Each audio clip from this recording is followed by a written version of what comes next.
At the beginning of the 1970s, the world was divided by borders, walls and blocks. The communist bloc in the east and the capitalist bloc in the west. The planet was a sports ground where each bloc was running in the arms race and playing at war, using small countries as go-betweens. In Vietnam, the American army supported the South against the communist North. It was emired in a bloody and unpopular conflict. To escape this dirty war, many young Americans crossed the border into Canada. Vancouver, a quiet city on the west coast, was shaken by the arrival of all these young Americans, heroes of the counterculture and of protest. There was a very powerful peace movement in Vancouver because so many peace activists coming from the United States, as well as Canadian pacifist movement and Quakers. And so there was this mix. Communists, anarchists, hippies. You could feel something in the air, something is happening, something percolating. The spark to ignite this powder keg came from the USA itself, when it announced that nuclear testing would restart on an island off Alaska. These underground tests would be carried out on a seismic fault with the risk of triggering an earthquake or a tsunami. Because of its geographical position, Vancouver had front row seats. The demonstrations multiplied. They were there because they thought the nuclear arms race was insanity, and it had to be stopped. We were just pissed off, you know. I mean, we were just, they're doing this? Well, we're not going to let that happen. That's crazy. A motley group was formed under the leadership of Irving Stowe, an American lawyer who had become a Quaker, and Jim Bolin, a former military engineer who had resigned. Ecologists joined these militant pacifists, and the association of the two strands led to the creation of a new movement. There's sort of two places Greenpeace was born. One was the Stowe's household, and the other is the basement of the Unitarian Church. And at the end of the meeting, Irving Stowe would always say peace. And at the end of one of those meetings, I said, you know, we should make that a Greenpeace. Which I remember thinking was ridiculous at the time. Didn't make any sense to me. The next day, Bill said, my father called him up and said, I can't stop thinking about what you said. The environment and the peace movement, this puts them together. At the following meeting, he came back and said, that's it. That's what we should use. That's going to be the name of the organization now. Greenpeace was born, and at that time, it didn't scare anyone. Stopping the American nuclear tests on Antarctica seemed rather an ambitious project. We were trying to figure out how could we bring the attention of the media, because we realized that without grabbing the media, you know, we were just a handful of people at that point. We had no resources. They decided to charter a ship to go to the area. But who would be crazy enough to take on a bunch of hippies and sail to the waters off Alaska? And eventually they found John Cormack and his boat, the Phyllis Cormack. And we needed $10,000 for the charter fee. You can't do that selling buttons. A benefit concert was organized, gathering an audience of 10,000 people. It raised sufficient funds to charter the ship. The Phyllis Cormack was in fact an old fishing vessel, and not really suited to this adventure. But this was the age of optimism. The project hit the headlines, and a new face appeared on our TV screens. And it's just such madness that it's almost a logical area to attack, because two different kinds of madness have come together there. There's the Cold War madness, and there's the let's pollute, it doesn't matter, the main thing is to make a buck, and that madness is there too, so you're attacking both of them. In September 1971, the Phyllis Cormack set sail to challenge the might of America. 12 people were on board. They weren't entirely aware of the real dangers, nor were they sure of the final outcome. But from this first voyage, the founding principles of Greenpeace were defined. The first was based on a concept from the Quaker religion. Irving Stowe comes from the Quaker tradition. And in that tradition, one bears witness to events. And if that's all you can do, one has done something very important. The key word or the buzzword was to bear witness. And the idea is that by performing some action to oppose an action by a government that you felt was unethical, immoral, by putting yourself on the line, whether it be risking jail or even death, it really grabbed people's attention. To bear witness to something that's being hidden from us, and to use the media for that purpose. That's the second principle of Greenpeace. On board the Phyllis Cormac were several journalists. Ben Metcalfe reported on the adventure for Radio Canada. Bob Hunter wrote for the Vancouver Sun. He was an exceptional person and went on to become the first president of Greenpeace. Bob Hunter had the ability to inspire people, and this was very important, as he was a natural leader. He was very much the philosopher of the organization, but he was definitely a real visionary for the environmental movement, I think, as a whole. Hunter filed his column every day. His aim was to maintain public interest in this improbable voyage. We brought the media with us on our campaigns. We actually became our own media if we had to. This is Ben Metcalfe aboard the Greenpeace reporting to Radio Noon. The Greenpeace has now been out nearly a month on its voyage of protest against the U.S. hydrogen bomb test at Antarctica.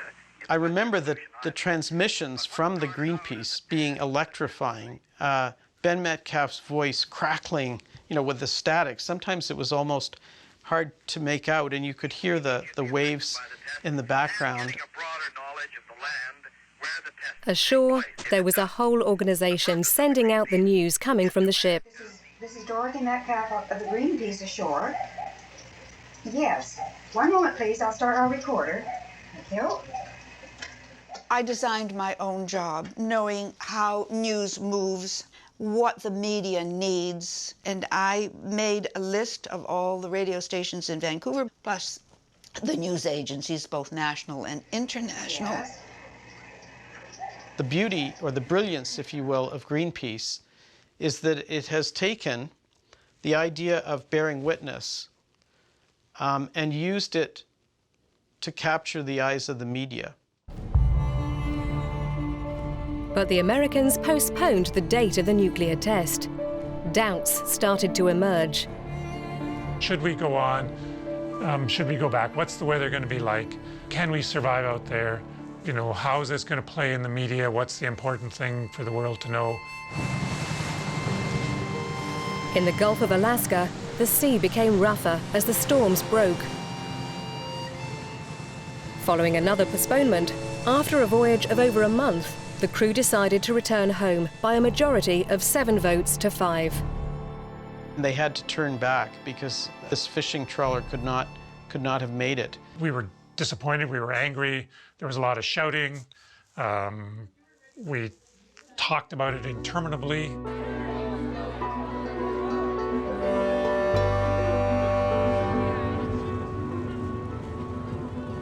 They returned to port after 45 days at sea.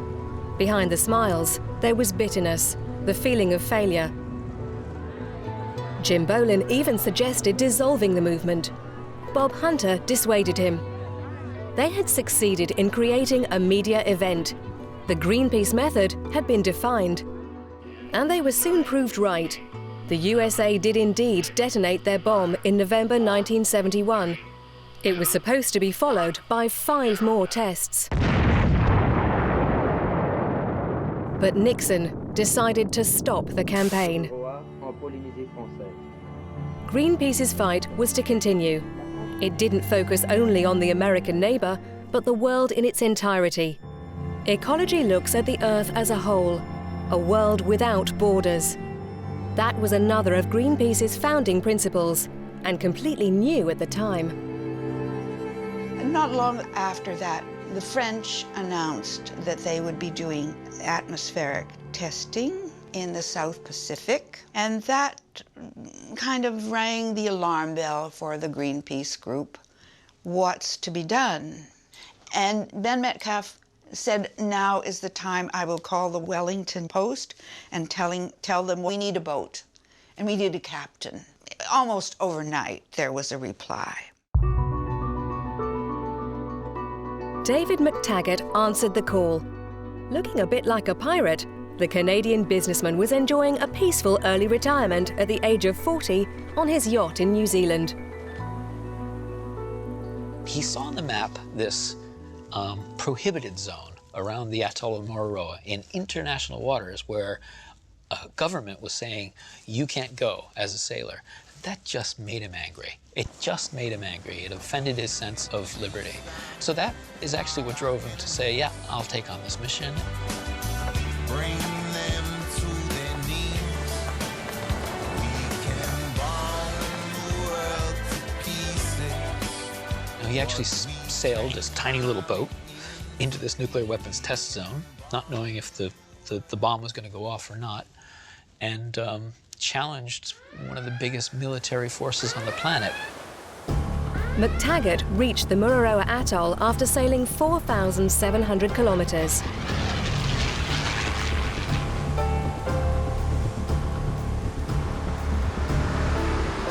He had only just entered the forbidden zone when a naval unit boarded the yacht.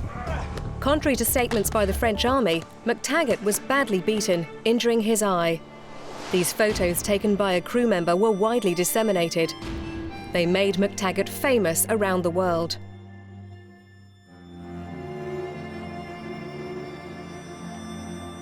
The French military had thought that the remoteness of Mororoa Atoll would protect them from international media attention. They were wrong. Silence reigned no more over the Pacific atoll.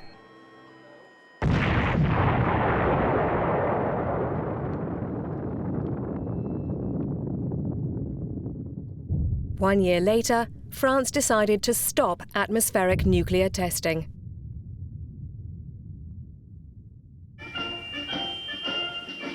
Between pacifism and Cold War, the UN organised that year in Stockholm an Earth Summit, the first of that name. Delegates from about 100 countries debated pollution, this massive pollution caused by post-war industrialisation. Under the slogan, "Only One Earth," the concept of pollution beyond borders emerged. It was the central idea of the environmental movement, going against the world's paranoid ideas at the time. On the other hand, in the counterculture, for the groups of young pacifists who set up camp just outside Stockholm, the idea of borders was already out of date. That was the idea of the Greenpeace founders. All they needed was to bring it to life, for the environment wasn't yet front-page news. There were people within the group who felt we should stay focused on nuclear weapons, but there was this bigger ecology issue that we wanted to address. One of our objectives, probably one of our main objectives in that time, was to make environment an issue. We wanted to do something large on a grand scale that the whole world could see and to start an ecology movement. And so this is why we ended up deciding to do the whale campaign. Bob, in particular, saw it as a huge opportunity for what he calls the mind bomb. The whales could be a symbol for ecology and for wilderness.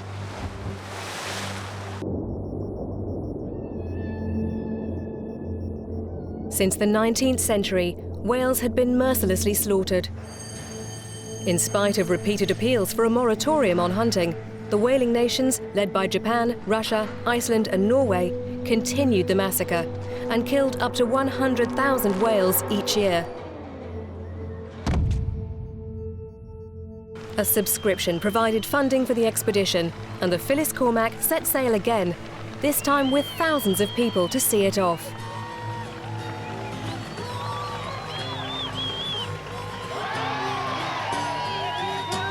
All the Greenpeace is a-sailing, they're crazy as hell. They'd be riding a big ocean in a hollowed-out shell. They'll probably get seasick, or they'll probably go blind. They're probably on drugs, or at least out of their minds. What is a whale but a Greenpeace wasn't yet a well-known organisation, but the crew was already becoming international. We have two things. One of them is that we'd like to point out to everybody that we're not just a Canadian boat with a Canadian crew. that we are, in fact, an international crew flying under a United Nations flag. We have people here from all over the world who can speak a bunch of different languages. And one of the languages we're learning to speak here is whale. It took 2 months of hunting before the Soviet whaling ships were finally spotted. There were 3 ships in the fleet, 1 factory ship and 2 harpoon ships.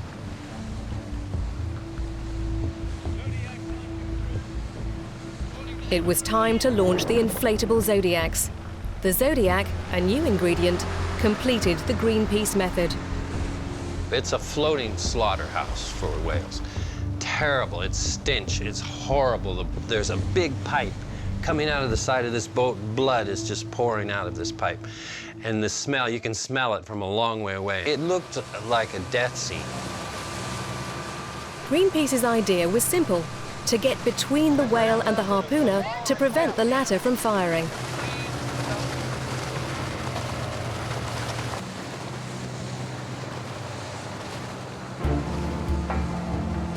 Yeah, every time the harpooner got to go a shot, I would maneuver the boat to block him. And this was working really good, and I looked at Bob and I said, this is great and everything. And then the captain on the Russian whaling boat came down the catwalk and he screamed into the ear of the harpooner. Then he looked at us and he went like that. And I'm thinking he's not going to shoot, but I can see he's turning the harpoon like this. And it looks to me like maybe he's going to do it. He's going to do it. And it does. Boom, we hear the explosion. And there's this cable attached, and the cable comes right down beside their boat. It could have killed them, easily killed them. We were telling the story for the world media. Well, we had to have the photographs, we had to have the images on film, because if we just went back and told the story, it wasn't good enough.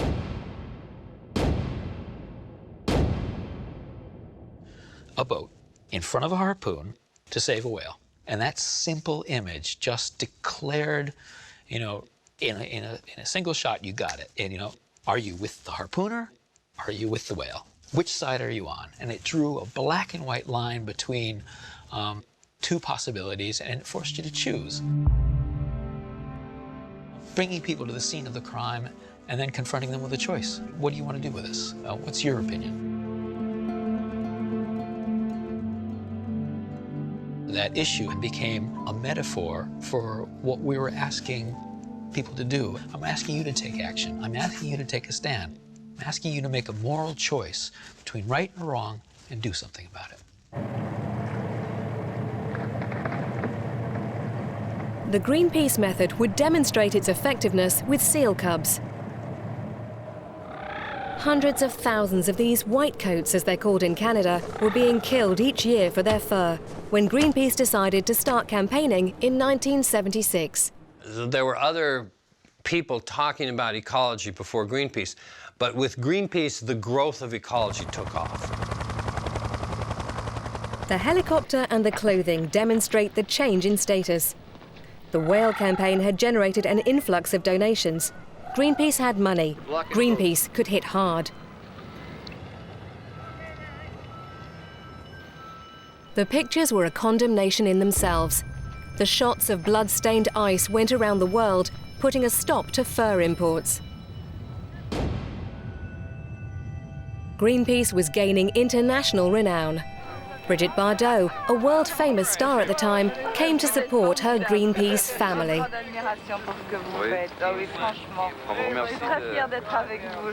am the same family. You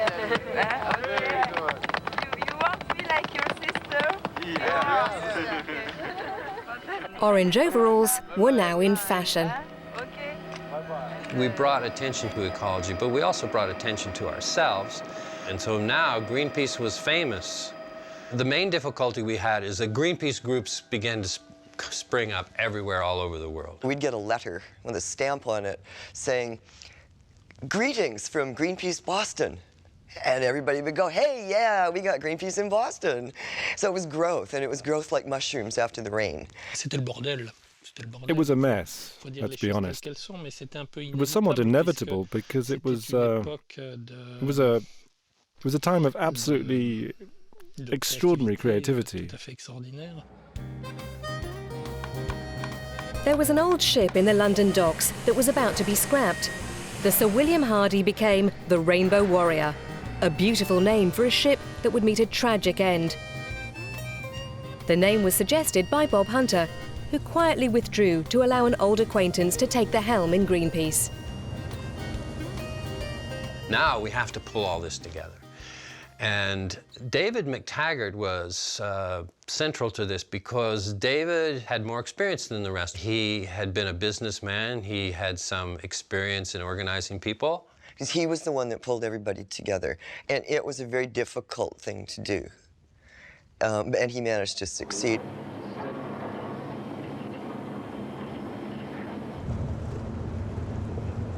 Yes, the answer is yes. You are under arrest. Fine, we'll call you back in just a moment, please. Thanks very much. Yes, thank you. Now, David's vision was that we could build an organization that could address the issues that you couldn't address nationally, the transborder and the international issues, and that's where he saw the holes. The former businessman saw Greenpeace as a green multinational. He moved the headquarters to Amsterdam. Financial independence was ensured by donations from the constantly growing membership of the organization.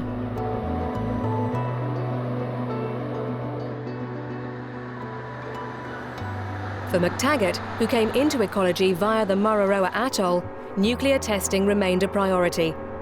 And the treatment of waste from nuclear power plants allowed Greenpeace to reveal another scandal. None of the European states with a nuclear industry at the time bothered about the waste. They chucked it overboard 500 kilometers off the coast of Spain. This is, hard to believe today. There were barrels of radioactive waste being dumped overboard, 55-gallon drum. That's it. Radioactive waste. It was happening in front of our noses, not far from the coast of Spain. No one saw it or wanted to see it. After following the ships that were doing the dirty work, they brought out the Zodiacs. Then a strange sort of ballet started. It was all captured on film.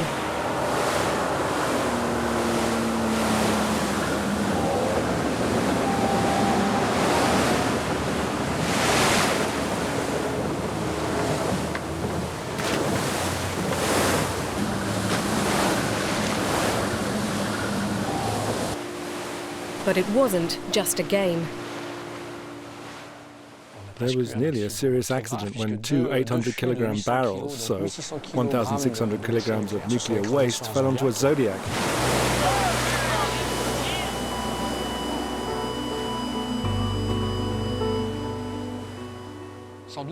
I must have had a premonition. I pressed the burst button and I got the whole sequence with the barrels. The photo went all around the world and was published hundreds of times. The connection between the action, the taking of the photo, and the result of the campaign in less than 6 months was spectacular. 6 months later, the London Convention adopted a moratorium on the dumping of nuclear waste at sea.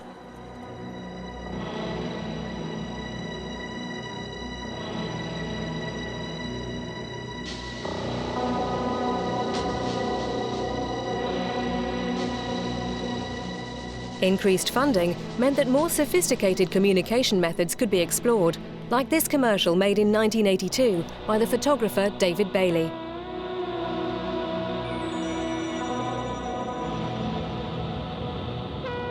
The nuclear industry was in their sights.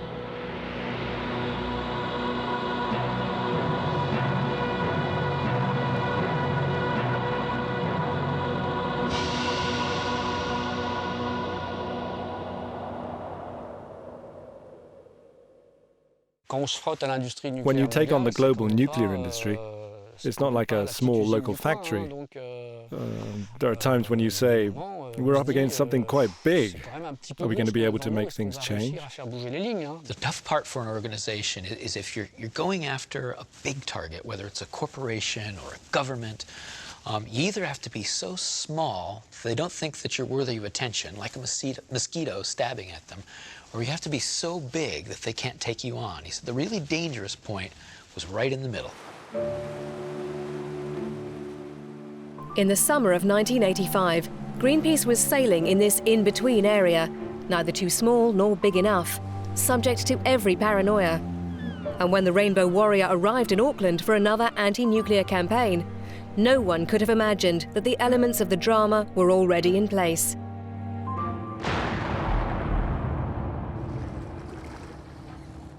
During the night of the 10th of July, 2 explosions sank the organization's flagship, causing the death of the only member of Greenpeace to die in action, the photographer Fernando Pereira. I think that was the day we grew up. That day when the Rainbow Warrior was sunk and Fernando died. That would be the day we stopped being teenagers and became adults. The trauma of becoming a target and knowing they had been infiltrated was enormous. The CIA, the KGB, the British Secret Services. Everything seemed improbable, but possible. In the end, the investigation proved that French Secret Services were responsible. Greenpeace was in the firing line and had no choice but to grow up. That was a phenomenally difficult time. I mean, both because of what happened, and how it changed the organization. It was the Ministry of Defense that changed Greenpeace into the world's leading environmental protection organization.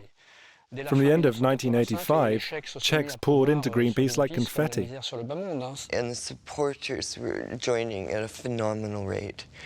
And to be able to handle that actually insane growth was actually very, very difficult. In the end, Greenpeace overcame the trauma using its own weapons.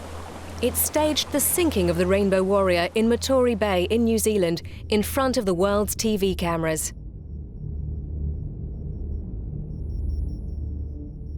With over 1 million members, Greenpeace needed to remobilise around an ambitious project.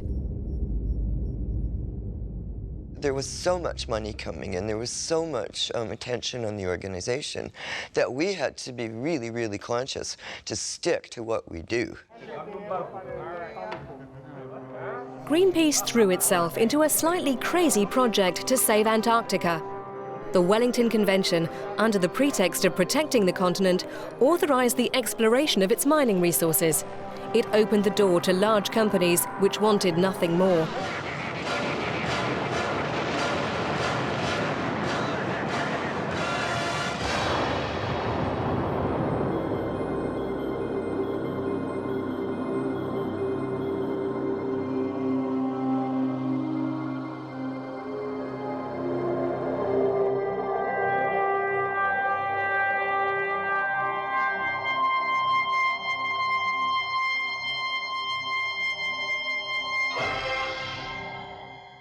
If we couldn't set aside this one place in the world from exploitation, how on earth could we save the rest of the planet?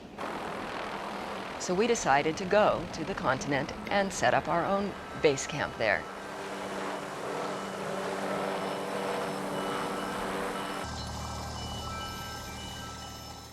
It put us in the place where we could really know what we were talking about. There wasn't any way that we could be patronised by government. You could turn up and personally say, what you're saying is not true. Last week I saw it differently. The construction of a base not only demonstrated the organisation's logistical capacity and its financial strength, above all, it meant that it had to be invited to international discussions. The Antarctica campaign underlined the change in Greenpeace's strategy, even its culture. The organisation started working behind the scenes in lobbying, very different from the usual direct action.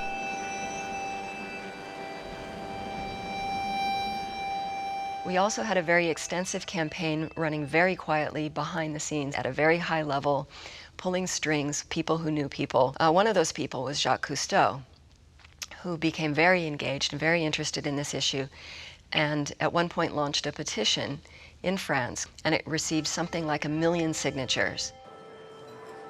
Ironically, it was the political situation in France that helped Greenpeace.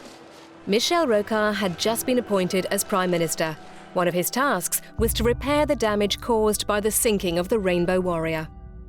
Michel Rocard phoned me and said, "Bryce, we have to remove the stain on our national honour. We should never have done a thing like that.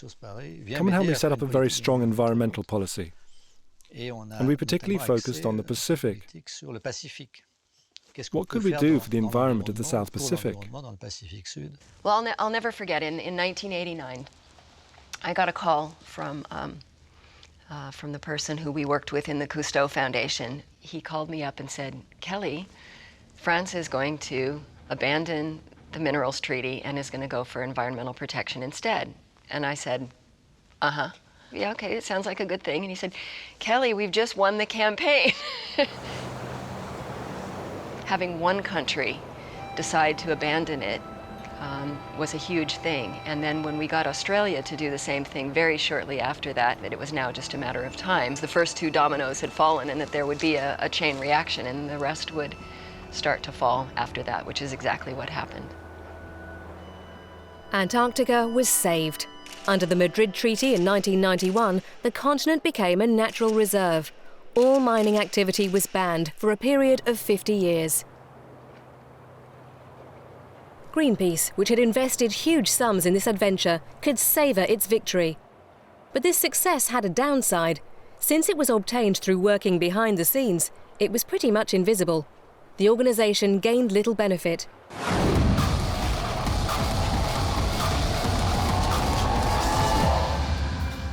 And at the same time, the ecological crisis was growing. The hole in the ozone layer, the nuclear disaster in Chernobyl, the chemical one in Bhopal, the greenhouse effect, the destruction of the Amazon rainforest. For the first time, the environment became a major concern. What legacy would be left for the children of the planet?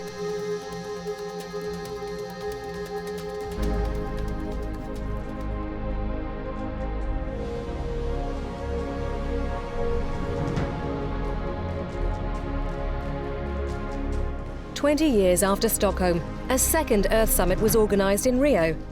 This time, because of the crisis, the heads of state and government came. It was the largest gathering of world leaders in history. For the first time, a declaration put development together with environmental protection. A climate change convention confirmed the need to reduce greenhouse gas emissions. Outside the official summit, 17,000 people attended different forums organised by representatives of 1,500 NGOs. The environment was becoming a political and social issue. Greenpeace could celebrate that, but the organisation was swamped in the crowd. Its message was becoming diluted and commonplace. There was an identity crisis and a financial one. Having been close to 5 million in 1990, membership was falling. Greenpeace needed to get back to its old image and its traditional methods.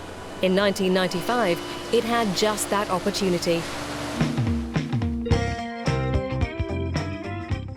Since the 1970s and the rise in oil prices, the North Sea had become a vast field of oil platforms that had sprouted like weeds. But the platforms were getting old. How could they be disposed of? Shell was the first company to face the problem, and they had a very simple answer. They would send them to the bottom of the sea.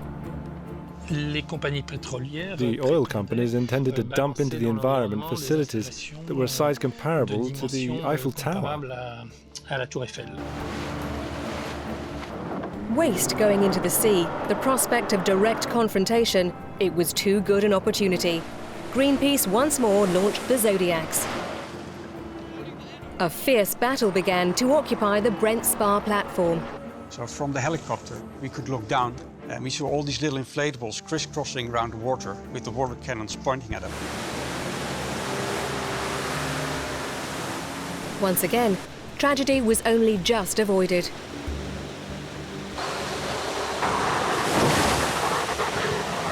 And I think both me and Elle realized at that moment that there were crew on board of the ships that wouldn't have a problem killing us.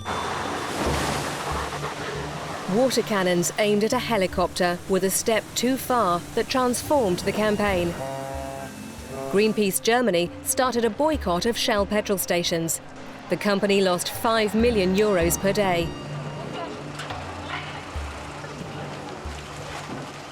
Finally, after a trial of strength lasting 6 weeks, Shell gave in. The platform would be towed to Norway. Greenpeace had won, but this victory was marred by one error. The amount of oil left on the platform was less than the figures Greenpeace had given to the press. And there was a mistake in the sampling. The sampling was not adequately supervised. We honestly went out and said, we have made an error. We've made a sampling error. But the fact remains that chemicals or not, had there been absolutely no chemicals on the Brent Spar, we would have opposed it being dumped. It didn't matter that Greenpeace was right about the principle. Its credibility was seriously harmed. But events quickly gave it an opportunity to bounce back. France is going to restart nuclear testing.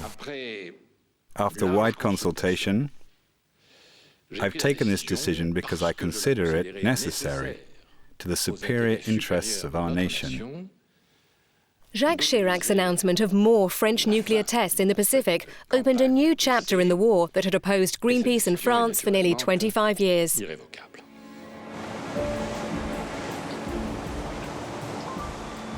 Greenpeace reacted quickly, deploying exceptional forces of 2 ships and a helicopter. They headed for Mururoa.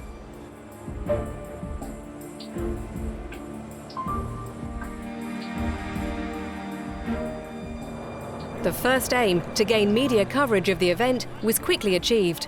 France was back in the dock. But this strong media presence changed the very nature of the campaign. It was very much a media image war. I'd never seen that, and I've never seen it since. I'd never seen so many journalists from all over the world. The whole world was watching this confrontation between Greenpeace and the might of France. Rainbow Warrior, this is Naval. Your boat is inside the French territorial waters of Mururoa. I request you stop immediately. And I am going to Mururoa. I am going to Mururoa. The nuclear tests slipped into the background. What the media were interested in was this naval battle between Greenpeace and its best opponent. But the battle was short-lived. Yeah, they're about to get on board. Greenpeace went for broke, crossed the perimeter of the Forbidden Zone, and the naval commandos attacked.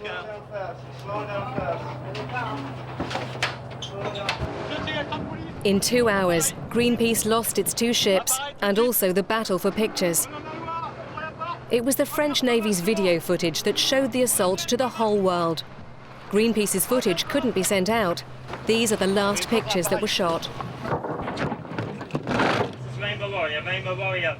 The French commandos have cut the main terminal, the main MSA terminal communication. The seizure of the 2 ships was a big blow to our plans because both ships were capable of transmitting video footage out to the world.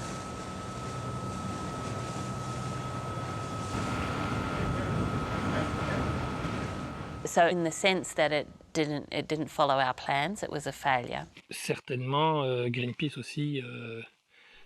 Greenpeace made mistakes, either through excessive arrogance sometimes or through naivety.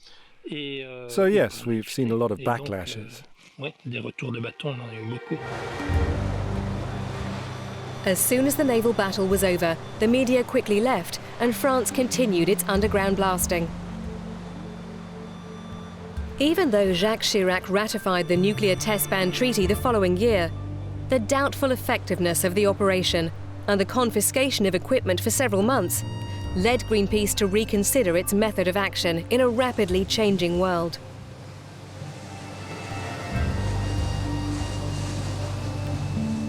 You have to find new ways to tell your story, because once you've told your story in one way, it's not news anymore. So going out in Zodiacs and blockading boats, it's been done. People have seen it. So you have to continually reinvent yourself if you want to change society.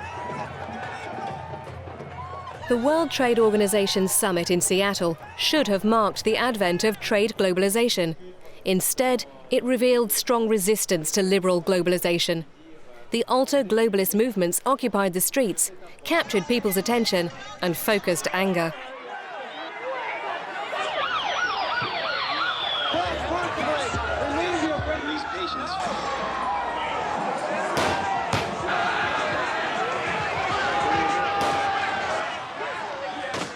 Greenpeace was present in Seattle, but in a very limited way, and working on specific technical topics, which were Greenpeace's field. The place of the environment in international trade, but it didn't establish itself in the movement at that time. What is our constitutional rights? Give me my constitutional rights, and you have them too. We don't. Nobody does. Go home. Go home. Go home. Unexpected violence broke out in Seattle, and the usual benchmarks were shattered. Ecology had to be integrated into the movements in international trade, in the same way as other non-market values, such as human rights or fundamental rights of workers. Ecology could no longer be defined as the protection of resources. It also had to include the sharing of resources, taking into account the need of southern countries for development.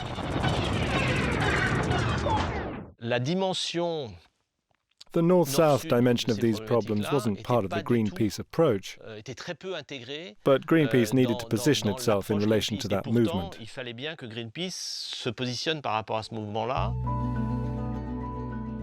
Greenpeace opened new offices in continental China, India, Africa and South America, and changed its line of attack. For example, in the Gulf of Guinea. This wasn't a protest to protect a threatened species. It was highlighting new fishing practices that were endangering the economic balance in the region rather than the ecological balance. To limit the pressure of fishing around Europe, we sent our boats to fish off the coast of Africa with cooperation agreements with Morocco and Senegal, etc. And the direct effect was that pressure on fishing increased locally, meaning that small traditional fisheries were unable to be fished anymore. So a number of traditional fishermen had to give up their job. As they had boats, but they couldn't fish anymore, they became traffickers for migrants going to the Canaries. So it all comes full circle. Here they mass-produce genes. It could be electronic circuits or toys. There's pollution in China since it became the world's low-cost manufacturer. There's deforestation in South America or in Africa since they became suppliers of raw materials. In addition to condemning the scandal, Greenpeace transformed itself. It integrated the understanding of economic systems into its search for solutions. Symbolic of this evolution was the choice of the new executive director. Hello, my name is Kumi Naidu. I'm from South Africa.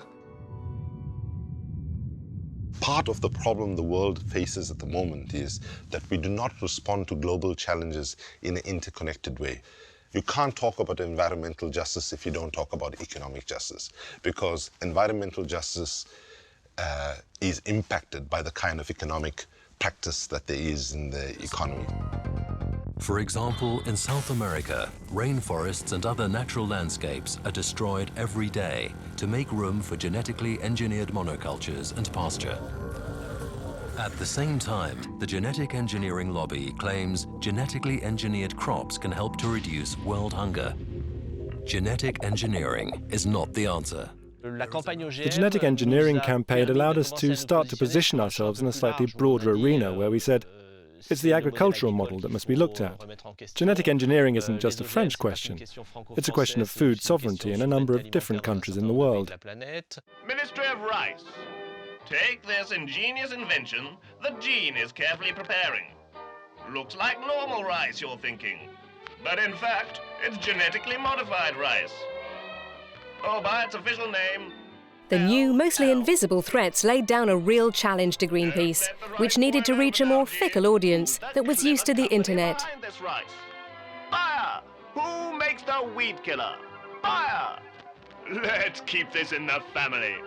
It's so innovative and new, you'll be the first in the EU to test it. How do we take those same things that we did in the era of television and recreate them in a way that works in social media? and looking at these things and going, all right, now how do we make a mind bomb out of this? You'll have heard about climate change. The new means of communication were a formidable tool in refining the strategy to increase pressure on the industrial sector by choosing a high-profile company. Greenpeace is an organisation with limited resources, but the organisations we attack have unlimited resources.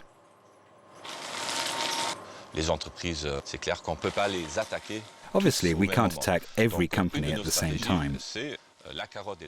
So one of our strategies is the carrot and stick approach, where we first ask companies what their position is, and depending on the answers we receive, we identify one, or sometimes two, against which we deploy our means of attack.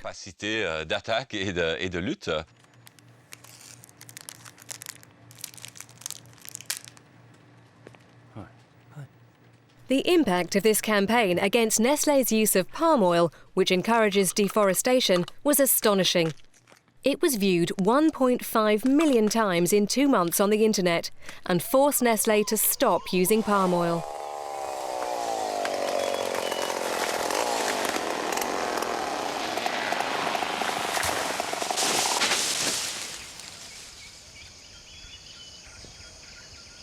You then call the next one on the list, and that industry, and he'll pick up the phone straight away and say, let's meet up.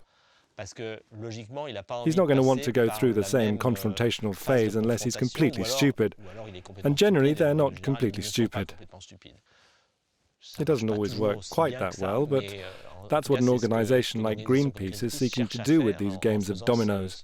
You want to make the first one fall so that the rest will follow. Facebook lives in a big box full of computers. Facebook in the box eats a lot of special food called electricity. But silly Mark Zuckerberg chose dirty old coal. The same strategy was used against Facebook, along with great advertising, on the very ground that Greenpeace wanted to occupy, that of the social networks. We have to actually think about new creative ways to intensify our pressure, to ensure that they become more responsive, respond with the urgency that is needed. The other challenge that we have is that the global media environment within which we operate has become one which actually promotes a particular kind of culture, a culture of overconsumption, a culture of violence. And when we have all of those things stacked against us, as activists, we are called upon to be much more creative, much more innovative, to rise above that dominant message. There's two things that make it more difficult today. People's media attention has been fragmented by the number of sources for media that they can get, and the complexity of, in particular, the issue of climate change, where it's such a slow force. The challenge we have with climate change is because it's happening over time, it is much harder to show a camera and people to understand it immediately.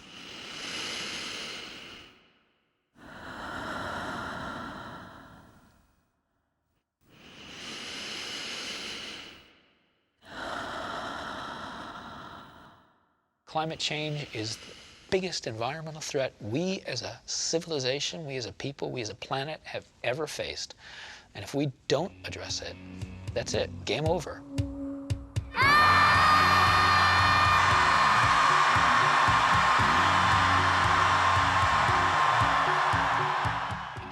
Who are these people? Who are these people that appear to be on another layer of interpellation? And it's exactly that. Greenpeace is the independent organisation which is on a layer of governance that doesn't really exist. This is a funny phenomena about Greenpeace, is that when you look back, it seems an obvious thing to do. When you start out, it looks impossible. Everybody says you're crazy, you're nuts, you can't do that. And then when you look back, it looks inevitable. I was 23 when that happened. If you're people of that age now, you know, just do it. Just go and you know, take the risks, be scared about doing it, find some people to work with, don't be afraid about making mistakes. Connect with what's really important in who you are and Go change the world.